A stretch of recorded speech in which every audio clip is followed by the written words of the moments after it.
By the end of this video, you'll understand the fundamentals of what a curve is within Blender. And while doing so, we will understand the entire SVG workflow, how to import an SVG into Blender, how to turn that into some 3D mesh to play around with, and then how to go ahead and turn any 3D mesh back into a scale-accurate SVG out of Blender. What's up? I'm Jonathan and welcome to Maker Tales, where I'm sharing my maker journey to help you go further in yours. So don't forget to subscribe and hit that little bell icon to never miss an opportunity to keep making. This video is all about learning the very basic fundamentals of what a curve is within Blender. And the reason why we're learning this is because modifiers work with curves to do some incredible results. On top of that, while we're learning this, we're going to learn the entirety of the SVG workflow for Blender. Starting from a fresh Blender file, let's go on a little bit of a side tangent from modifiers because we need to learn about the world of SVGs and curves, especially before we get any deeper into modifiers. So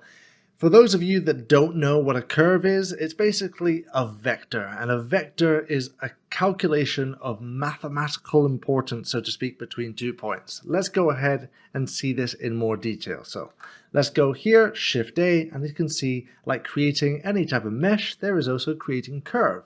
For those of you that are used to parametric design and all that, you're going to get excited seeing nerves. I'm sorry, but it's just not that powerful here in Blender. But let's go ahead and let's explore this first. So we're going to create a Bezier curve. So right here, we're going to go to the top view and take a look at this. So this is very close to sort of vertices and edges, but also nothing like it. And let me explain why. So we're going to take this into edit mode and it looks like it's the same, but it really doesn't, because when you select this middle point, which is called a control point, that is how you influence this sort of wiggly wobbly line that has nothing to do like an edge in Blender. So what's going on here? Well, for those of you that are used to vector graphic design, this is basically a Bezier curve as you know it, and these are handles of influence. And as you can see, these handles have this sort of way of moving. So you can G to move just like anything else, and they can go in, out, up and down, and believe it or not, because this is the 3D space, in any direction. So just be aware that things can get pretty crazy pretty quickly. Now, this is a Bezier curve, which means that this right this minute is set to a locked state. You can have lots of different states for these, but we're going to go into a lot more detail later on, especially when we go and take a look at modifiers with curves. So we have this handle, which basically has this area of influence, which is also known as a weight to the directionality of the angle that it goes in and out of the control points. Now, for those of you that are used to vector graphics, you'll be like, okay, Jonathan, you're telling me this is a vector, but it's clearly not. A vector is very much a smooth line. Well, I'm here to tell you that this is a vector within Blender, just Blender represents them a little bit differently in the sense that these curves have a resolution. And you can see this resolution over here in this object data properties. This is the little curve logo, by the way, which you can see up here. And just very quickly, I'll show you that if we create a cube, this is the one for mesh. And now you can see the two differences here. So deleting that, going back to the curve. So curve, let's go into edit mode. This here, resolution preview. So what do you think is going to happen when we crank this up to the maximum of 64? It isn't 64. I'll show you the maximum in a bit. You can see it gets nice and smooth. Now what's happening? Basically, a curve in Blender is sort of putting fake vertices that you just don't see along the calculated mathematical vector curve. And you can crank this up all the way up to 1024. Now be careful with that, because 1024 is 1024 fake vertices between both of these points, which means that if you were to go ahead and extrude this point to create one more, you have another 1024 points along here and another 1024 points along there. Now, here's the thing that's really important. This is a vector curve within Blender, excuse me.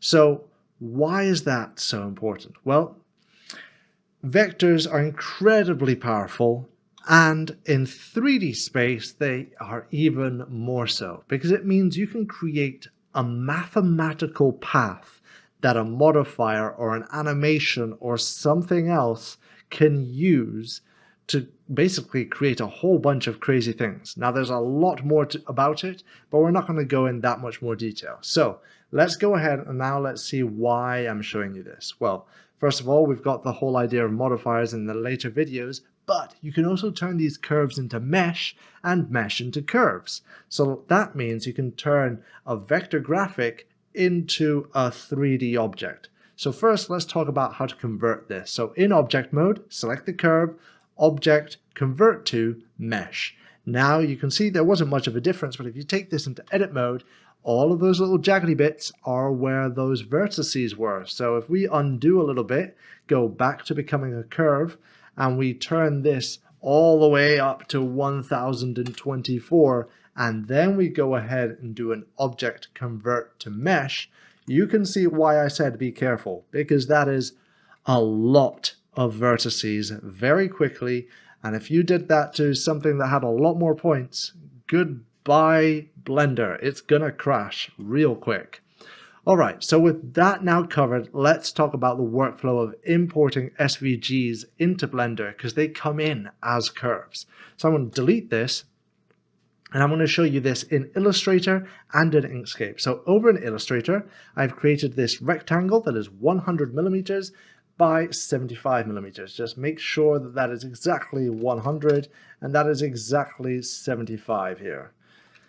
All right, 100 by 75, and now let's go ahead and I'm going to go File, Save As, SVG. And over in Inkscape, I've created this here, a square that is exactly 100 millimeters by 100 millimeters. So let's go ahead and let's import this in now into Blender. So as an import, you can imagine it's going to be going File, Import SVG, and then find those files. You can get these files, they're down in the description if you're wanting to follow along. So I'm going to start first with the one from Inkscape. So I'm going to select it and import it in. I'm going to then zoom out a little bit and you'll see that it's right there. Brilliant. I'm going to right click, make sure that this is selected properly, right click, go set origin, origin to geometry, take a look at what's come here. So quickly, let's go see in Inkscape, there's this little black line. So you might think that there's an in and out for this, but the way that the SVG comes out from Inkscape is that it's very much just one line, as you can see here.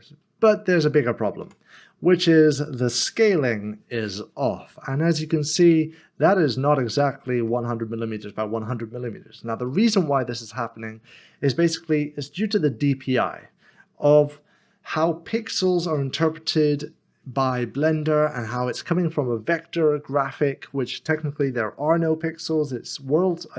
Anyway, it's all very complicated. And this is as close as we're pretty much going to get. So what I would say is if you're going to have this import and needs to be perfectly to scale, have yourself a little reference cube that you know is exactly the size that you need, and then you're going to do this to it. We're going to use CAD transforms, and we're going to scale from this point to that point. And the reason why I'm doing this is take a look. They are different. These should be the same, but as you can see, because it's pixel based, it wasn't a scaling problem that happened. So anyway, from here, 100 millimeters. And I put that in wrong, so make sure it's 100 millimeters. Yep, and then let's scale once again along this axis here, and let's go with 100 millimeters. Great. Okay, now quickly take a look what's going on here. You might have to set this to 0 as well to just make sure that everything goes back into place. And remember, because we're using CAD transforms, the scale is automatically applied. And there you have it, 100 millimeters by 100 millimeters, all sorted. So let's go ahead and let's go and show you the caveat of what happens when you do this for the Illustrator one. So let's go File, Import, and find that file. So here's the one for Illustrator. Let's go ahead and open it, and it looks like it's nowhere to be found. Well, it's the other way around. This one is teeny tiny, like super small. And there's a magic number here. So first of all, let's bring our origin to our geometry. And now we're going to do a magic number scale. So select all of this, and we're going to go 1250. That pretty much gets us as close to what we're looking for as possible. And it's basically a sense of this is as best as it's going to get. But have you realized the difference here? Which is, let's take this into edit mode. Let's go to an edge here. As you can see, it has done an inner and outer of our shape that we got out as an SVG from Illustrator. So that one, keep that one in mind. So back in here, this means that when we're going to do our scaling to make sure that we're getting the right points. So let's scale from here over to that point over there, and we're going to turn that to 100 millimeters. Fantastic. And we're going to do the same. We're going to scale from that outer point there to the outer point over here, and that one's going to be 75 millimeters. Fantastic. So that there is basically this setup to do whatever we want with, because we now know how to convert this over into mesh and then work with it. So now let's go and take this into a real world situation. Let's bring in a graphic, which will be the logo of MakerTales. Let's turn it into a 3D object. And then from that 3D object, let's export out an SVG using outline to SVG. So we get the full cycle and workflow of SVGs and curves within Blender. Once again, this file is down in the description, and if you feel like taking this on as a challenge, go for it, download it, try it out. So let's go File, Import, and get it in. So there it is, MakerTales. Let's go ahead and import this in, and lo and behold, I've given you a tricky one, which is a whole bunch of curves, and they are all teeny tiny. So they came from Illustrator. So first of all, what's going on here? There's a whole bunch of stuff going on. It looks like such a mess. So first, let's know what we're importing. You can see that we have all these different shapes, and it looks like there's a base shape, this outside shape, and all these. I'm going to actually just select all of these. I'm going to go Control J and merge them all down. And it's done this strange thing. What's happening here? Well, take a look over here in our properties. We have this fill mode. I'm going to turn this to none. Because technically, if we were to do some converting of mesh right this minute, we might lose what's on the outside, and we don't want that to happen. So let's go over here and turn this to none, and you can see it all comes back. And now, because this is all one, we can go right-click, set origin, origin to geometry, and then from here, we're going to go ahead and do our magic scale. So let's go 1250. Great, let's pop out, and there it is. I'm going to quickly apply the scale because I like to keep my scale at 1. Right, so from this point on, let's just go ahead and model something out. So as you can imagine, we're going to take this and we're going to decide what exactly it is that we're going to go with here. So I think we're going to change our resolution to, I think we go with something like 50. That's going to be perfectly fine. And then from here, I'm going to go ahead and turn this over into our mesh. So now be careful. Sometimes that can trip up a whole bunch of computers, but we now have a lot of information here. So first off, let's go ahead. Let's select everything, go with X and do our limited dissolve. And I'm going to set this over to our 0.1 as I usually do, and then from there we know that we're getting as much resolution as possible. Now we know the mesh because we checked what we were importing.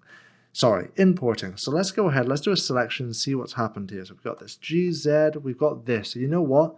I'm going to go ahead and part that selection and go back into object mode, select just that. Then I'm going to take this into edit mode, and we're going to create our first base object, so to speak. So F, okay, that's gone and made it all black. What's going on there? Well, that's sort of the default material that comes with SVGs. To change this, just go over to this beach ball. I know we haven't talked much about materials, but all we have to do for now is if you want, you can change this base color and make it all the way up to a nice bright white for now. Leave it there. I'll cover doing rendering and material and all that at some other point. So we have this here, and if you want this to be a different material, you can set it to the material of default Blender as well. So let's go take this back into edit mode, select this face, and I'm going to extrude this by 2 millimeters Yeah, and then I'm going to go ahead and select what we have left here, which is this other mesh. And you know what? I don't need that outside curve. So let's go to vertex selection. Oh, this isn't a curve anymore. It's mesh, Jonathan. So we're going to select it, go L, get all of that. I'm going to delete all those vertices. Great. Then I'm going to select what's left, go F for filling it, go E to extrude it up.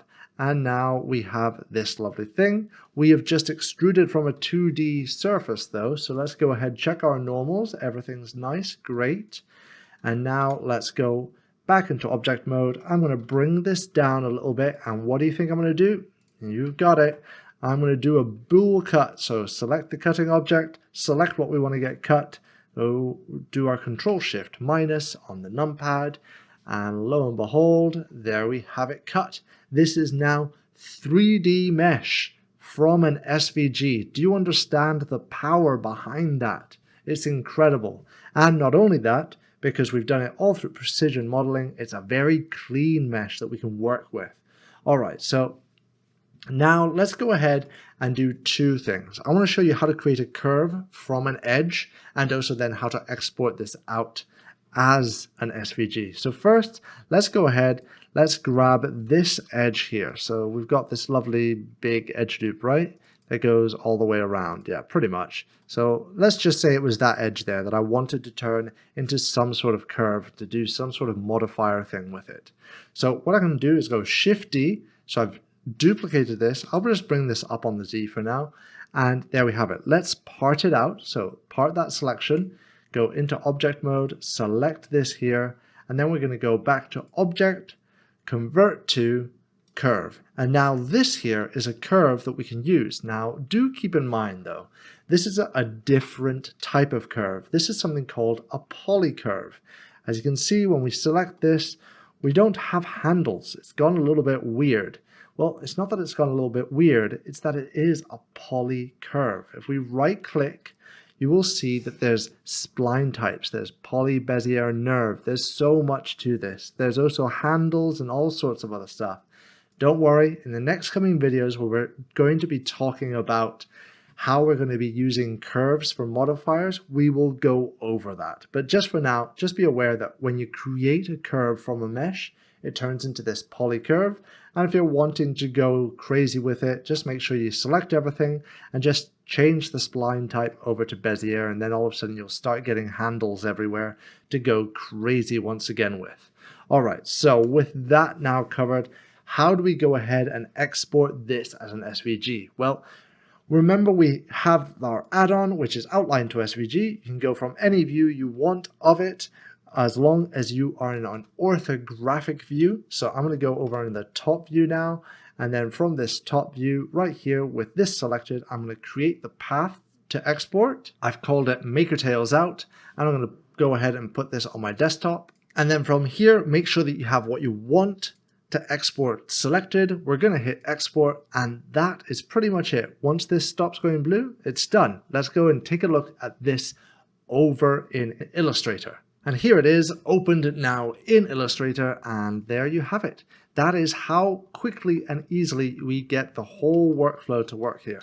Now, do keep in mind that this can be quite dense in points because it's come from Mesh, so you can always simplify this down in whatever program you're using. But the key thing here is just to see how precise we can get. Look at this. We've got 75.9592. And now if we go over back to Blender, you can see that right here on our Y, we have 75.9562, which is basically exactly the same. So there we go. That is the full SVG and curve workflow of Blender. Well done for learning what a curve is in Blender and the entirety of the SVG workflow. This is so powerful because you can now get a 2D vector asset and create 3D graphics from it. Not only that, but now you also understand how to create your 3D models into scale accurate SVGs, for instance, for laser cutting or for CNC work. It's so incredibly powerful, and I love doing a whole bunch of SVG workflows. A huge thank you to my patrons. You guys are absolutely awesome, and it's the reason why I'm able to create all these videos here completely for free. And if you're enjoying what I'm making here and you think I'm worthy of your support, I would love to see you there too. Don't forget that we have a Discord, and that's linked down in the description. Thank you for watching, keep making, and let the quest continue.